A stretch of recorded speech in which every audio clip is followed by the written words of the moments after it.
We return! So you have arrived in the city-state of Faerun in High Rock. The date is Sundas 27th of Hearthfire in the Third Era, the year 391. It took us 7 days to get here from the Crypt of Hearts, where you guys saw us finish last episode.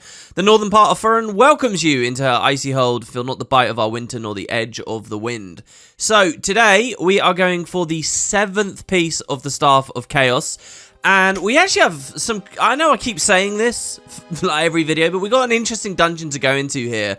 In that this is the shortest main dungeon in the game, really. And it's actually going to be a lot like the Elden Grove. But for now, we don't know where we're going or why or how. So we actually need to get a little visit from Rhea in our sleep. So let's open up with that. And if you're wondering where we are or why it's suddenly snowing, I've picked an area of High Rock right up here at the north, very close to Skyrim. This is a place that you can actually get really close to. I suppose Johanna is the closest in one of the sequel games, but you can never quite get here. I mentioned last time that I really like High Rock, just because it's such a mysterious place to me. I've never really got to explore it in any of the games, and it always seems so remote. I just decided to come up here, and of course it's snowy up here. Anyway, let's hit up some rest. When I exit out here. Oh. And we'll just camp until fully healed, I guess. That should be a... Oh, no. Please tell me we're not going to get that bug again. Oh, my God. And she could kill us. Do I really want to spend a potion of heal tree? By the way, look. Leaving the city, we're right next to water. In fact, where's the door? There. Oh, that's kind of weird, honestly. Is that meant to be the northern coastline? I really do like these wilderness sections. They're very cool. Until fully healed. There are enemies nearby again. Just a lizard man. Oh, 2 lizard men. I'm really tempting fate on this. Yeah, like that. Get out, get out, get out. Okay. Well, we need to be able to rest. Oh my god, Tarlin almost died. Look at that. Unbelievable. Well, let's just try again, and then hopefully it's reset or something. The stone golem won't be here, and we're not going to get the enemy nearby spam. This is wild. I guess I'll cut ahead until we can actually get to sleep. Why is this becoming such a... Oh, there you go. No need to cut. Oh, maybe there will be, because despite the fact that I slept quite a while there, Rhea did not deign to visit us. Rhea, where are you? There she is. Tharn is livid, scattering about the Imperial Palace like a rabid dog. You have caused him no end of worry. I am sure the wizard's minions are tracking you.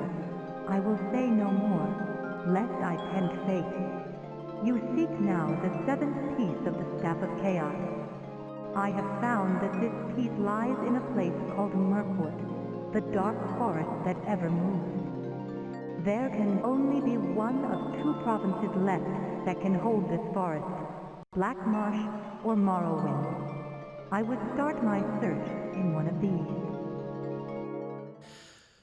So, she suggests either of those 2. It's weird, right? Because I think up until now, Rhea had never fully said that there had to be a staff piece in each province. Like, that was more just, hey, we're playing a video game and we're going to explore everywhere, probably. But Jagar could totally have hidden one in each, but I guess no. Unless maybe really early in the game, she had suggested that there was definitely one in each province. But yeah, 2 pieces left, 2 provinces. Let's just quickly refresh ourselves. That means we're either going to be here or here. Now, I think maybe the devs do have a bit of a hint for you. Do you remember last episode? There were those tunnels that spelled out in mirror the words Black Marsh? Well, yeah, Black Marsh is actually where we will be heading on this episode. And I think maybe we can ask people about it. She's already guided us. Kyrie's from Black Marsh came here not yesterday, speaking of the same thing. Perhaps you should travel there to find out the truth, this guy says. Wow, what a coincidence. In this completely remote, frozen area of High Rock, some people came talking about Merkwid. So yeah, we are going to be going to Black Marsh, and that means there's going to be plenty to talk about with that region. As far as Arena is concerned, there's not much really happening there, but I've always loved the idea of Black Marsh, just because it sounds super badass in a lot of ways. This is the home of the lizard people, the Argonians, which, yeah, as you can guess, in this game don't really look very much like lizard people. We don't know exactly where in Black Marsh we need to go, but I mean, look how detailed the map here is in Arena as well. You've got this nice lake in the center, and I guess we could just pick any old village or city. I guess I'll go a village. I hate the way that places like Chase Point still appear, right? It's obviously because they're all generated in the same way. I've been talking about how stuff was generated. The locations of the buildings in the towns are random based on your own playthrough, but the names are never not random. They're always the same. Let's just go with Alton Coromont. No, let's go more central. Let's go with Alton Markment. It's going to take us ages to get there. 55 days. It's amazing how quickly that time racks up, right? Let's just get traveling. And don't forget, we actually get reduced travel time because of the race that we're playing, the class, I think, because we're a ranger. I think it's the class. We've arrived at Alton Markment in Black Marsh Province. The date is Turdus, the 3rd of Sun's Dusk in the year 391. And they say it is a village held by Lord Augustandrus. What a nice name. Although wary from travel, you find the place seems to beckon for exploration. Well, not right now, because it's night. And it's not going to be good here. So once again, we get to do the sleep thing. I should generally just go back to, you know, staying in inns, really. That would be much more useful and worthwhile. Oh, what did it say was regenerating there? I don't like the sound of whatever that was. If you don't want to fight a thing, it could have just been a Chol was regenerating. I never got to read it in time. But if it's a vampire or something, I don't know whether they're spawning at this point. I'd really rather not tempt fate. And in those situations, you can just enter the town and leave again, as we saw. So there we go. We wake up. Looks very nice. Not exactly very marshy and swampy or whatever, but, you know. We can chill about that. And we're at one of the random towns. So let's get asking about Merkwid. Now, you'll recognize Merkwid, probably, from Lord of the Rings. Because there's the Merkwid in Tolkien's world. And obviously Elder Scrolls is kind of leaning heavy into D&D. And D&D was leaning heavy into that. So a lot of this stuff kind of gets mixed up. Yeah, it's not very inspired. I think all they did was they changed the U in Merkwid to an I. Or vice versa. And that's it. But, you know. They even have that little description of it being moving trees, right? You know, reminiscent of the Ents and stuff. What I care more about is the fact that the Merkwid in the game is really fun, actually, so we just need to get there. Let's hear more about it. I checked in Stormhold. Some strange things have been happening around there. You know, I'm really happy we're finally at Black Marsh according to the playthrough as well, because these moments where I gear up off screen, I so often want to come to Black Marsh because it's got a lot of great ebony gear and really decent shops spread all over it.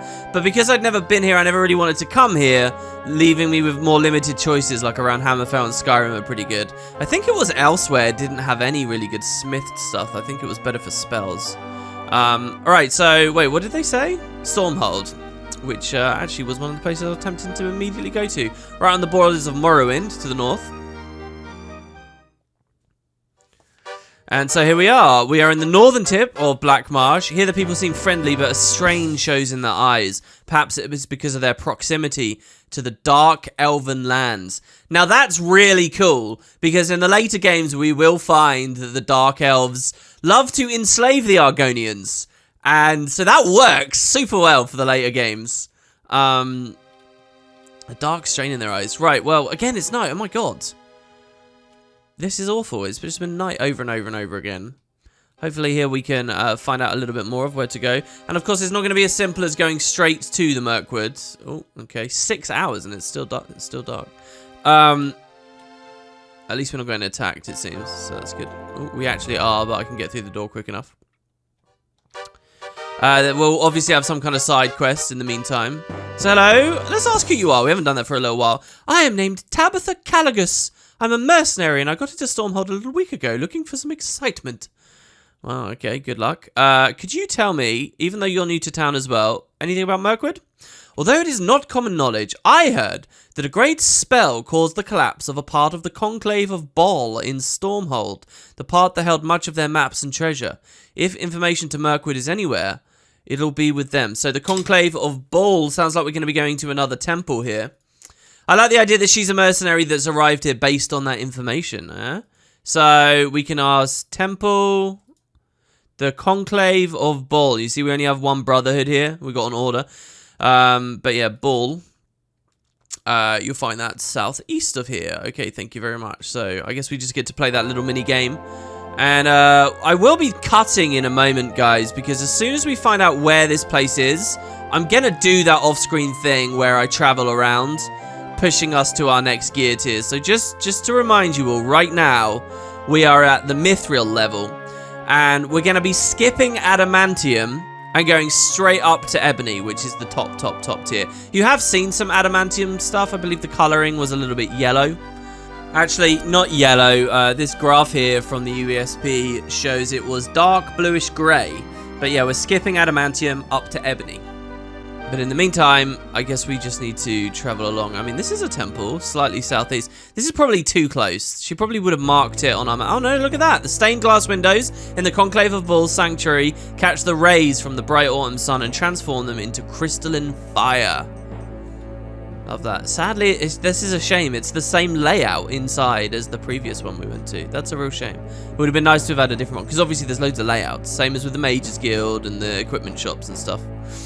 Aye, my child, I knew the way to find, I knew the way to find the location of Merkwid, the dark forest that ever moves, for I am Eidolon Lancaster, leader of the Conclave of Baal. Though it is a dire place, it is said that many items were lost within its swamps and bogs. Alas, I fear its secrets will rest forever now. You see, a few nights ago, one of our initiates, thinking to impress his masters, triggered a spell of massive destructive potential. Though the senior brothers tried to dissipate it, they were not able to.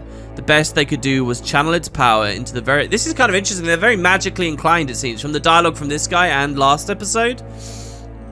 This is kind of conversation I'd expect from the Mages Guild itself. Needless to say, the backlash was terrible, collapsing much of the Vaults of Gemin. The site of this unfortunate apprentice had chosen to cast his spell. The stone tablet that held the key to the location of Merkwid fell, with much of the vault deep below the earth. I dare say it is lost forever unless... If you would be willing to venture into the collapsed vault and try to recover the tablet, I would be happy to decipher the location of Merkwid and describe it on your map. You would have to return the tablet to me first, however, will you agree? So we're going for a tablet again. I hate that ... there, because everywhere else throughout the game, ... has meant we're about to read stage directions instead of dialogue, and here it's just dialogue continuing. Would I agree? Sure. You're doing a great service to the Conclave, I will not forget it. Be careful, however, for we have heard strange noises issuing forth from the dark caverns below. When you have retrieved the tablet, return to this place, and I will await you. So, while I said that the dungeons in today's episode, the Merkwid, is going to be really fun and different, this prior one is going to be pretty standard in a lot of ways. Let's head on out. I do like the description of it as a place that's kind of like regularly used and not ultra remote. You know, so many of these, we seem to be going to these horrible places. But here, this sounds like it was, you know, a well-trafficked, reasonable area, at least for the Brotherhood, until just a few moments ago when it got collapsed. But there you go. So the Vaults of Gemin. That G looks like a B almost there. Which we will be going to when next we meet. However, I'm going to cut now, and I'm going to gear Tarlin up. So I will see you guys very shortly. In the meantime, I'd love to read a bit about the Argonians, who call the Black Marsh their home. They're one of the playable races in this game and all the later ones. I usually played, when I was younger, Argonians in my playthroughs. If I'm not playing an Argonian, I'm playing the race that matches the region of the game. But I love Argonians, especially I think that how they're rendered as the games went along gets better and better and better. They're just really cool and fantastical to me. So you could probably expect some videos with me playing as an Argonian coming up. As for now, here's what Arena says. The very first information is that Argonians hail from the province of Black Marsh. They are a highly evolved race of reptilians at home in any marsh-like environment from which they hail. They are known for their intelligence, agility, and speed. Because of their reptilian nature, Argonians do not tire easily while swimming and seldom drown. They can also swim faster than any other race. They are adept at any art involving the arcane or involving thievery and sleight of hand. So as far as that turns into for actual arena gameplay, I guess that means if you're in like a trench filled with water, say the sewers at the start or the numerous other times we've seen that, you don't move as slow in the trenches. I've never played one in arena, but I guess that's it. But quite often the manual will give you more specific information about what happens, like their level divided by 3 as a perk to melee damage. And that's conspicuously kind of missing on the Argonian section. There's no maths here at all. I guess they do get perks, that's probably it. Argonians are definitely the most prominent reptilian race in this franchise, but do remember, we've been fighting lizard men, and check this out, in the manual, they actually refer to the Argonians in the lizard men lore section. Once thought to be distant cousins of the Argonians, it was soon evident that these lizard men had nothing human within them whatsoever. They're a race of carnivorous reptiles whose use of language stretches only far enough to communicate the location of their prey to the rest of their hunting party, which then move to attack and feed. So yeah, perhaps distant cousins, and you know what, I can't really remember finding lizard men in the vanilla games for many of the sequels. They might get phased out. I'm not sure about that. But there you go. That's a bit about Black Marsh. You can obviously make a new character here too. You can obviously make a new character too and get that extra bit of detail. As you can see here, thy race is born of the swamps. Thou hast stayed thyself from the open fields, for thou art hunters of a different sort, those who stalk thy prey in the still black waters. And let me tell you, do not underestimate the strength of Argonians. They're very, very cool. Even their character models look awesome here.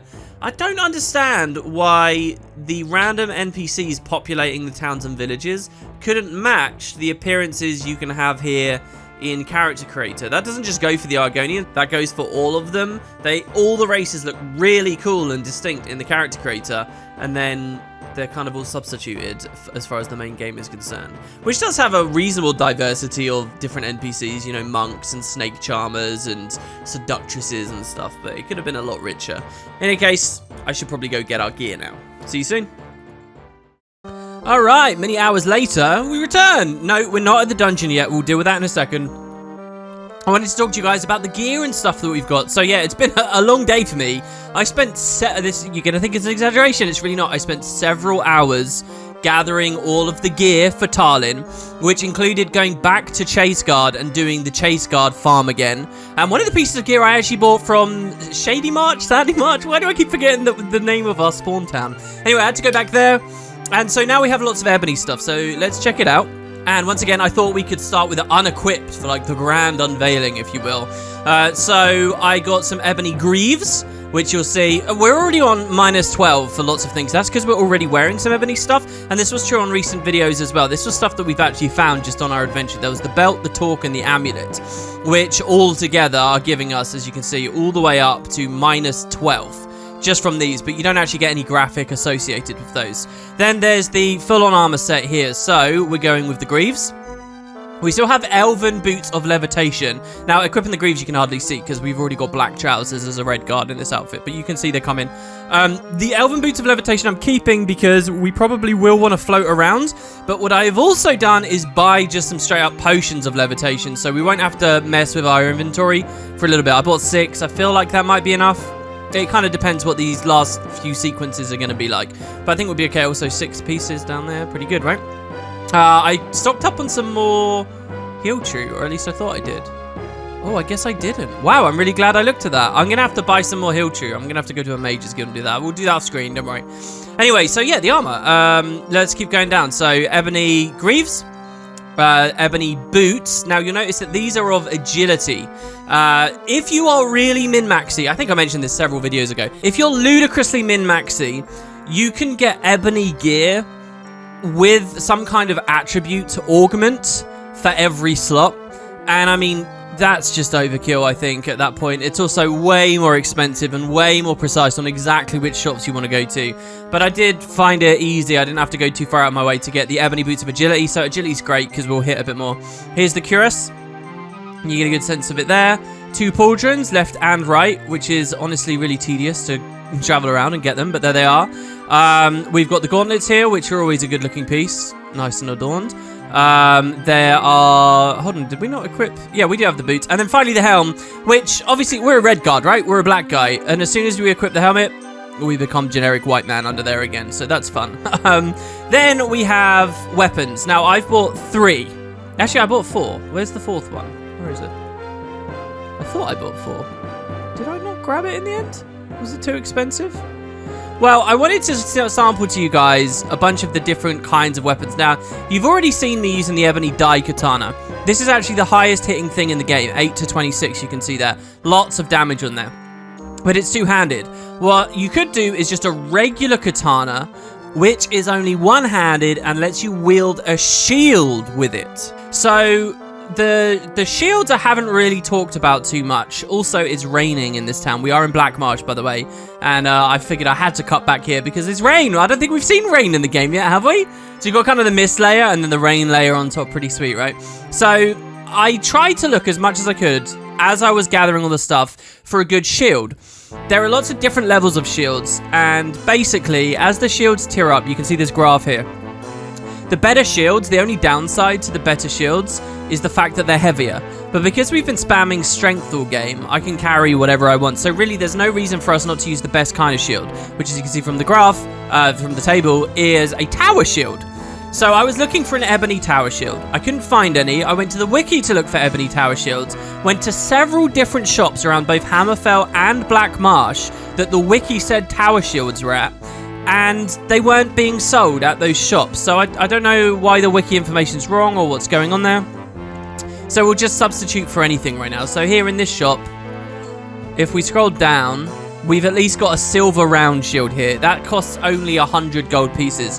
For what it's worth, each piece of ebony armor is somewhere in the range of 20,000 to 50,000 gold for each piece. So when you're looking at two different pauldrons and so on, it's a lot of money. That's why I had to go back and get more money from Chase Guard. And we only have 38k left, which should be about enough for a shield if I could find one, which I can't. So we'll just go with a silver round shield for now. He only wants 100 gold pieces for this, right?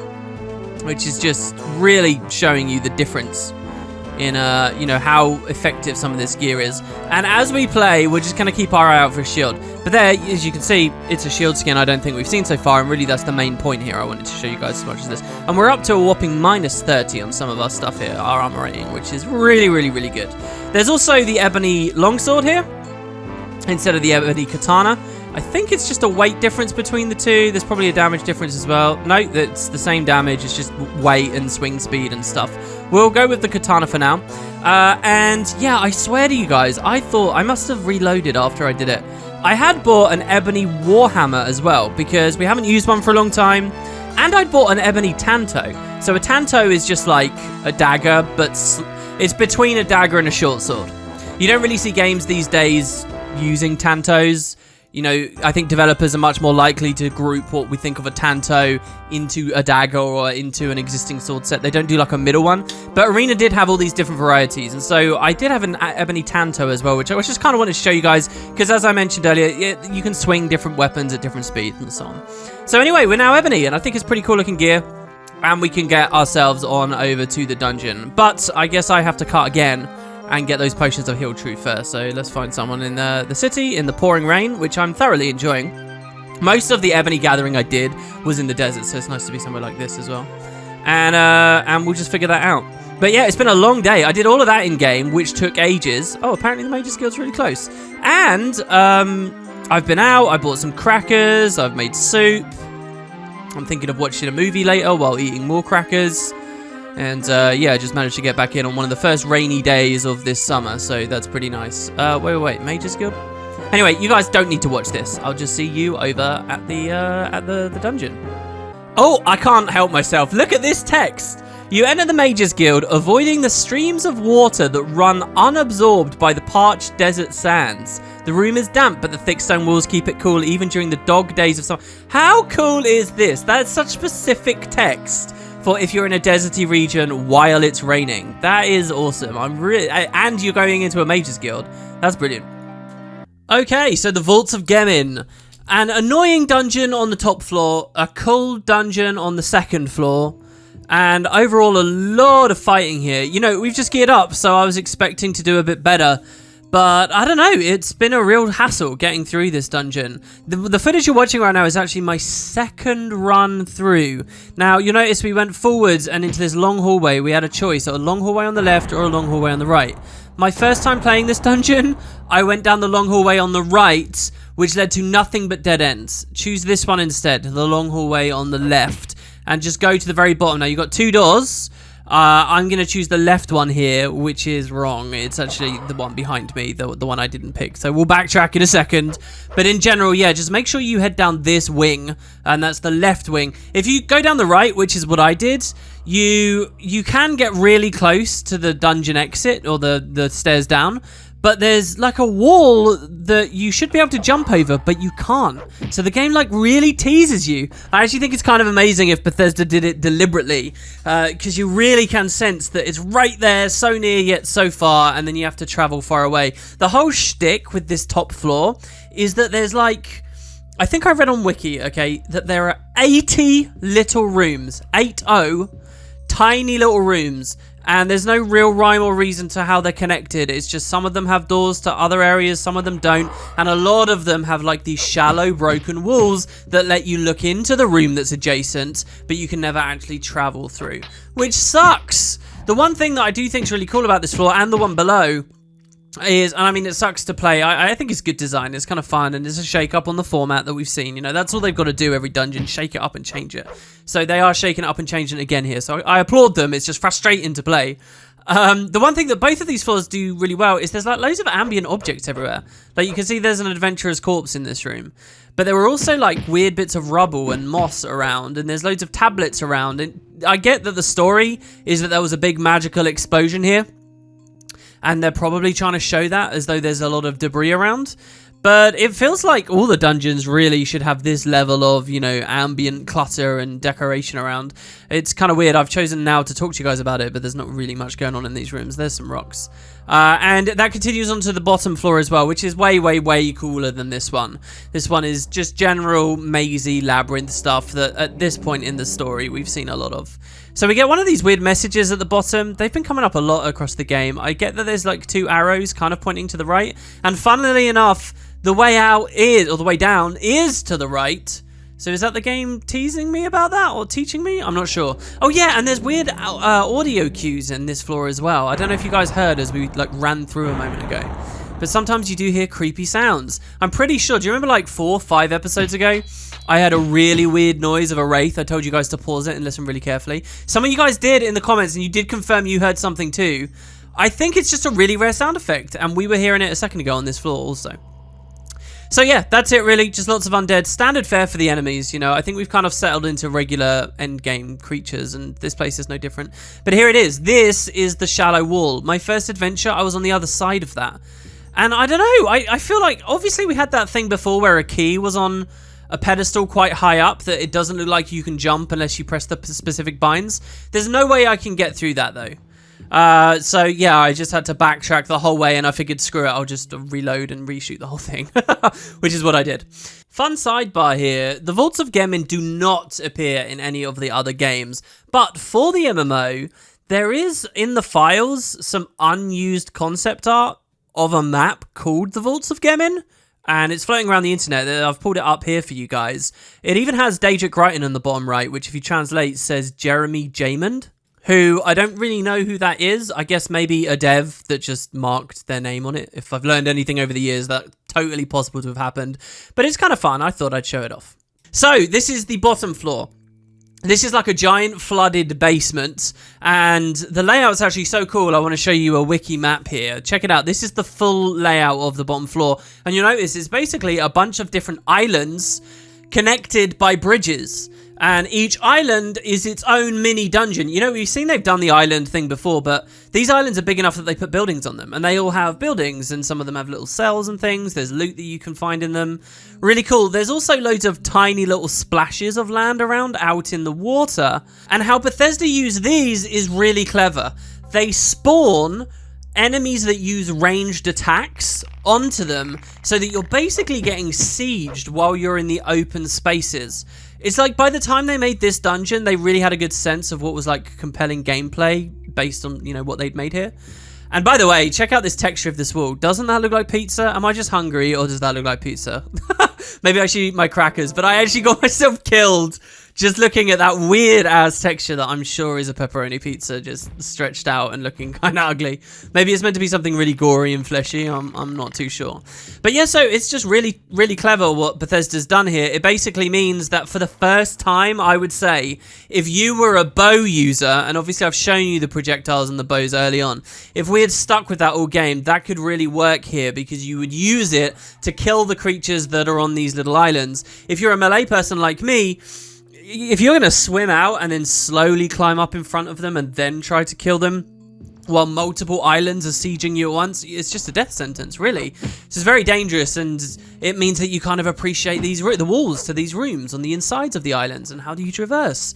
I think it's generally all really, really well done, this floor. Also, the skeleton hiding behind the door there was especially strange. So yeah, more clutter. Look at that, that's a book. And in the past, we've clicked books like that to complete the quest. So I was like, oh, am I done already? But no, we're looking for a tablet, remember. These are just for a little bit of, again, ambience, I suppose, or whatever you want. So where we're exploring right now is the main, well, I don't want to say main. This isn't any bigger necessarily than any of the other islands. This is just the first island that we spawn on. I'm just checking out the rooms that are to the north of it. We get another one of these, like, I'm gonna call them Skyrim walls, because that's what they are in my head. But really where we're aiming for is South Central. There'll be one island with a riddle, and the method I'm going to use here, since I'm not a caster, it's not just bow users, obviously, projectile mages can do well here. Since I don't have any of that, I'm going to go with the invisibility and levitation combo, because this place really is that deadly. There are so many homunculus, which are really bad for shock damage, wraiths, which are really bad for fire damage, and rock elementals, which I assume it's also shock damage because it looks like shock damage, but it might just be like generic non-elemental. In any case, we can't resist it. The only thing that Bethesda could have done better is maybe put some ice wolves in here, so you need resist cold as well, but it's a lot of potions to juggle, and I figure I'd just do it this way. So invis plus float, and we're going to be going slightly south, but instead of just rushing to the end, since it is a very quick dungeon if you do that, I did want to give you guys a sense of just how big this place is, and some of the other weird objects that are around. Like that was a stone golem on the island, another stone golem on an island, another stone golem on the island. Like, they use them really cleverly. So here, my movement's buggy and staggered. That's because I was on a bridge levitating. Now, the bridge already lifts me up. So what that meant is if I'm in the bob up half of the levitation animation while on the bridge, it's pushing me into the ceiling and I can't move. So I have to wait until I bob slightly down again, and then I can move.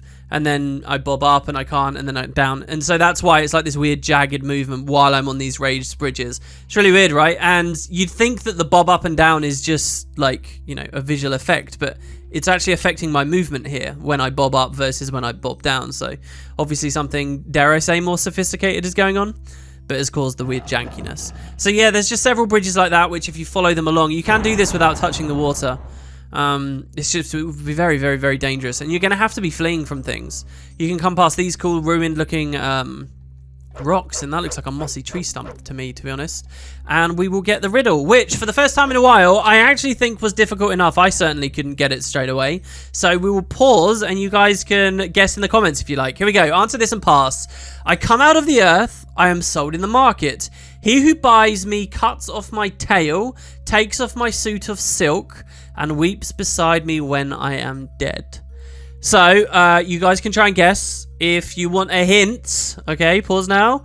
The hint is, the last line is really the giveaway. Weeps beside me when I'm dead. Well, yeah, it's an onion. So, there you go, the door before us unlocks. And hopefully you guys got that. I actually struggled with it, but yeah, the idea you cry when you cut an onion and so on. Makes sense. So, once again, I did not prepare myself for a fight once I'd opened the door. It's with the final dungeon I tend to, but with these mini dungeons, I tend to forget. And I use the word mini dungeon, but my god, when we get to Merkwid, I think Merkwid is going to feel like the mini dungeon in today's episode rather than this. Anyway, it's not even a challenge in here, it's all the stuff that was following me. All those homunculus and stone golems, there's so many things stacked up, and I'm taking big damage. You guys might not get a good sense of it, but I'm drinking a lot of potions. I'm going to have to restock, like, big time. So, yeah, we obviously break in the room. You guys have had a good look. I thought that it had bugged. I was like, where the hell is our loot? What do I pick up? And then, remember, it's a tablet. They put a stone tablet on the stone floor, so it's really hard to see. But it is there. And you got to click real precise. You found the tablet Idolin Lancaster sent you to recover. Once it's in his hands, he can direct you toward Murkwood. So, let's head on back out and visit the Brotherhood. While we're in town, I did want to stock up more on potions. And I gotta say, I really like the look of this town. It's kind of deserty, but there's a little bit of foliage there. And we were here just at the right time to, speaking of the moon, see the moon in all its glory. I actually think the skybox is really good, even in Arena. Look at that. You've got the clouds, which look good. The sun there. It's like a crescent moon, but you can still see the subtle outline of the full thing there, which, you know, you get IRL sometimes. It's really, really cool. Anyway, yeah, I'm going to go to the Mages Guild first, grab a bunch of potions. The stinging of prickly heat is instantly soothed the moment you enter the Conclave of Baal. In the distance, you can hear the low murmur of chanting. Right, so we'll go on over and finally figure out where Merkwid is. This is kind of weird, guys. This is going to be the 7th staff piece we're about to get. The vaults are no safe place for those not strong in arm and wit. Still, it seems you have succeeded in quite an arduous task. Wait a moment and I will complete our bargain. Idlan peers intently at the tablet, then rummages through his robes for a feather pen. A helpful brother holds out an inkwell, and Idlan pens the location of Murkwood, somewhere in the province of Black Marsh, onto your map. Seeing Murkwood spelt with the U is just so weird to me. I don't like it. It makes me think of the word like murking someone, and it's just, it's not right, damn it. And probably I'm just more used to reading about Merkwid with an I from, you know, Middle-earth. So, without further ado, let's check out this very, very cool and very unique dungeon. Oh, by the way, I never mentioned, one thing I thought would have been really cool in the last one is if they reintroduced the boats on that lower floor. We've only seen them in one place. Kind of sucks. The boats were cool. So, Merkwid itself is a forest, you know, lots and lots of trees. But on the map, it's represented by this really cool icon of a single big dead tree. Yeah, it looks a bit silly, but I kind of like it. I think it's really cool to think that there is one big tree at its heart, maybe. So, the mist of Murkwood, the black forest, swirl about. Inside the dark forest can be heard faint cries of despair, souls who have lost their way within its cunning web. Though the smell of decay flows from every tree and stone, within this forest lies the 7th piece of the Staff of Chaos. So, they make it sound like it's going to be a huge maze. Now, yes, as you probably guessed, this is going to be a lot like the Elden Grove. And just like the Elden Grove, you've got this mist around you, which is really baked into the story of this one, that you can push back with a Mark of Light. That's what you just saw I did, and I really recommend you guys also go for it. Now, it says the mist of Merkwid curl up around you, blinding you from danger and confusing your sense of direction. So they're really going for the idea that this is a labyrinth and you're going to get lost and so on. That's obviously an experience we've had more than enough of in Arena so far. But, now here's the thing, the dungeon is not like that at all. This is a really short dungeon. If you look, as I'm running around, it's mostly just big open spaces, like we're in the wilderness and not a dungeon at all. And I mean, you can walk and walk and walk, and mostly all you'll find are trees and then the occasional hedgerow. So the way this is set up, and I don't know whether this is because they ran out of development time or they just thought this would be curious and different, is basically loads of big, open, empty spaces that are not labyrinthine at all, and you'll notice don't even have difficult enemies. And then in the very center, which is where we'll head now that I've demonstrated the open area. So if I go east, we'll go straight into the center. In the very center, there's like a mini labyrinth. There is a cluster of walls, and there are dangerous enemies, and you've got to find a way to navigate. The first challenge being, how do you even get inside? So here I am hugging it from the outside, but I've got to find a route in. And so I think maybe this is one, but it seems to be a dead end, right? So the main risk in here is an enemy popping around a corner without you being ready for it. Like this here is a fire daemon. So you can see they're not messing around at this point in the game. There's dangerous stuff everywhere. And it's not just fire daemons, it's actually Medusas too, which we've seen a couple of times. Here it says, from out of the mist comes the sounds of drums. And there aren't actually any drums being played on that queue, which is kind of weird. We saw a Medusa, I believe, in the bestiary, but now we're finding wild ones. They're kind of cool. They will obviously freeze you in place, as we saw before. Make sure you've got potions of free action. This one will actually successfully do it to me, I think, if not another one coming up. And what really struck me here, I don't know how many of you guys have noticed this, but these are full-on topless ladies. Like, if you want to see green, undead, moldy boobs, well, the Medusa is for you in this game, and, you know, a low pixel level at that. In fact, even while she's dead there, you can see them just flayed out before us. So there is a bit of a risk of multiple Medusas attacking you at once, which tends to be a big deal in this game, I've noticed, especially if you can't ball them up. But I don't really run into any of those problems. I got like 30 potions of free action. I'm that intimidated about getting paralyzed. Just those spiders taught me well and good super early to be prepared. So overall, I think I'll be okay against them. They have really creepy mouths as well. Over to the manual about the Medusa, it says, the Medusa is a creature with the upper body of a woman, the lower torso of a snake. It writhes along using its hands and body to wind its way through its lair. Medusa are very strong and intelligent and armed with a fierce fearsome weapon. Their gaze has the ability to paralyze an opponent, and because of their magical nature, they are immune to weapons below a certain quality, which by the time you're finding them in the game, I don't think is ever really going to be a problem to you. Interestingly as well, if you're doing spellcrafting, one of the spells you can learn to cast is called Medusa's Gaze. I might dedicate some time at the end of the series to just reading those sections of the manual if people are really up for that. I mean, I know I am, but I'm just always scared of boring you all with way too much information that people just, you know, basically trivia that's unnecessary. From Out the Mist comes the sound of the drums. But yeah, Medusa's Gaze basically allows you to paralyze them, which is actually pretty handy, to be honest, because I think it ups your hit rate and stuff, and obviously protects you in numerous ways. So, yeah, we get 2 homunculus here, which I keep wanting to call succubus, but they're obviously not succubi. And the hairs on the back of our neck rise as we go deeper in. This is basically the exit here. Once you found these inner stone doors, that's it. That's the whole floor. But we do get a riddle to pass this poll. Answer my riddle. I tie and hold, capture and bind, yet both knights and knaves doth crave me. I faithfully enslave all within my grasp, whether or not they seek me. Yet those who have never felt my unmerciful hand are pitied by their fellow man. So what terrible thing do we pity people for never having felt? The answer is love. That was found the answer. Proceed into the heart of Merkwid. Now, this floor too is, without a shadow of a doubt, dynamically generated or, you know, pre-baked, the smallest dungeon in the entire game, or the smallest dungeon floor. It is a minuscule little room that is very similar to a place we've already been, and you'll see what I mean by that in a second. As we step forward, we get a bit of lore. You can see what looks to be a piece of the staff directly ahead. From around you come strange, screeching sounds, like iron being twisted and bent again and again. So it's a tiny prison floor filled with iron golems. Now that lore really captivates me. I love the idea that this is a supposedly like haunted magical forest where it's a labyrinth and the maze itself moves and maybe the trees move and all that kind of stuff, right? But the truth is that there's nothing magical about it. It's machinery left over from some other race. We'll see as we play other games what candidates there might be.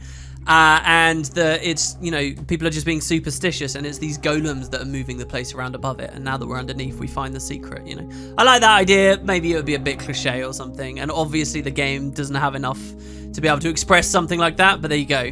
So it's a small prison floor. It's a lot like, do you remember those spiders that were in the cells? One of the first riddles we ever had? Well, it's the same thing here. If you mess it up, all the doors are going to open, all the golems are going to come at you. So here's the riddle. I run smoother than any rhyme. I love to fall but cannot climb. I tremble at each breath of air, and yet can heaviest burdens bear. What's the answer? You guys can pause if you want to figure it out. This one I don't think is too bad. The answer is water.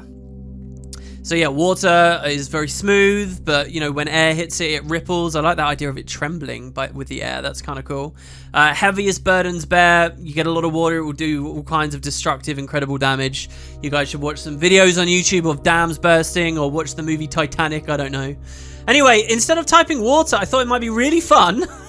Watch Titanic. I actually really like the movie Titanic. I know a lot of people bag on it, but I think it's a great movie in terms of the action at the end particularly.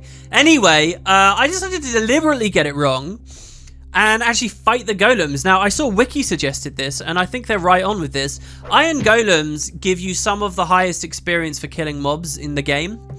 And by the way, you'll notice like 2 episodes again, I was fighting ice golems and I called them iron ones. I'm sure some people with their pedantry had that in the comments for me already. But yeah, the iron golems, these specific variety, lots of experience. I mean, all golems give you a lot of XP, to be honest. And so by doing it, you might actually just be able to squeeze and level up. And now you guys know how rarely I'm leveling at the moment. Especially last episode, we kind of skipped most of the fighting on that bottom floor. So I'm missing some experience from that. I'm obviously not doing any of the dynamic quests. I'm not wandering around blindly, so get it where you can. And look, I actually managed to level up from it. Only 4 bonus points, but I'm not going to be a stickler for re-rolling there. We're at the point now where I could put my endurance 100 if I really wanted. But that won't give us another, bump up on the health, unfortunately. That feels really awkward. I don't think you'd find that in games anymore. You know, you hit a big threshold like that and yet it gives you nothing really, just a bit more fatigue. So I decided to just split the difference, strength and endurance. I could at this point be going more into willpower. That would probably be the smarter move, just because of how much magic there is, how many projectiles there are. We've definitely seen a shift over the most recent episodes where magic resistance is very, very, very vital. And we've seen a shift as well to there being kind of less loot around too, I think. And maybe not just because they're forgetting to put it around, but maybe they want it to be a challenge. You know, they want you to not get much gold, which again would be a bit of an old thing. But there you go. Thou art worthy of the prize. Proceed, mortal, and leave in peace. The 7th piece attaches itself to the rest of the staff, infusing it with a fiery glow that only dims slightly in time.